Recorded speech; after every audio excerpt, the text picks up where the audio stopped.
We've all eaten ice creams. They are tasty, delicious, and refreshing. Now imagine eating a $100,000 ice cream.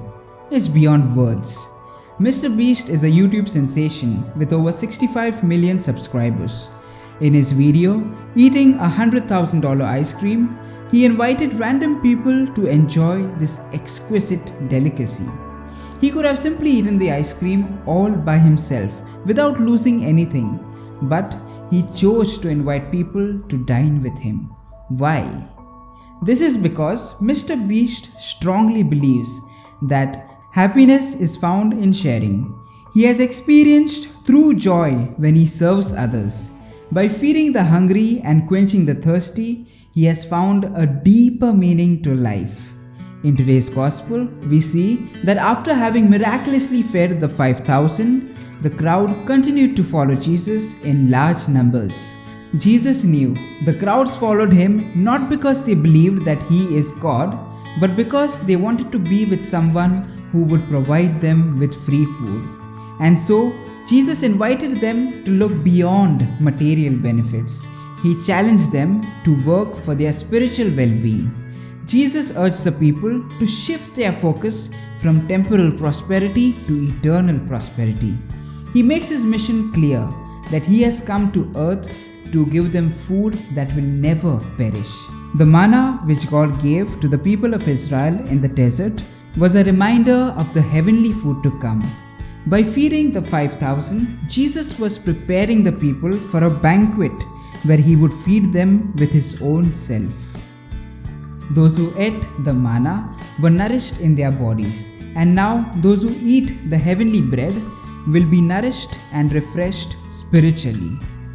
Jesus encourages the people to trust in his words and to believe in his deeds, with a promise that he will satisfy their hunger and quench their thirst forever.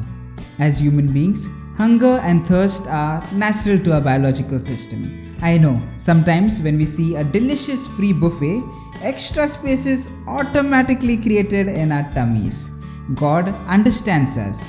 He has gifted us with a stomach, a digestive system, teeth to chew food, a tongue to relish the pleasant sense of taste.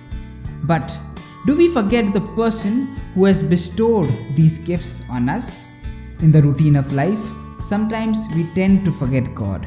We neglect our personal prayers. We become indifferent to the sacraments, and our spiritual life is denied nourishment. Gradually, our spiritual stomachs begin to ache. And who is it that can relieve and satisfy the infinite hunger of the human heart? In the words of St. Thomas Aquinas, God alone can satisfy our heart's desires. He is the bread of life who gives us life in abundance. Just as the material bread strengthens our bodies, so too the spiritual bread strengthens our souls, making us healthier and stronger. At Holy Mass, Jesus gives himself to us totally and completely in Holy Communion for our spiritual nourishment. By the total giving of himself, he teaches us to give of ourselves to the service of others. Like Mr. Beast, we too can become a bread of life when we help our sisters and brothers in times of need. When we work for the common good of the marginalized who are starved by poverty, loneliness, and pain, we do the work of God. Jesus, the bread of life, invites us to grow in relationship with him by looking at the needs of our human family.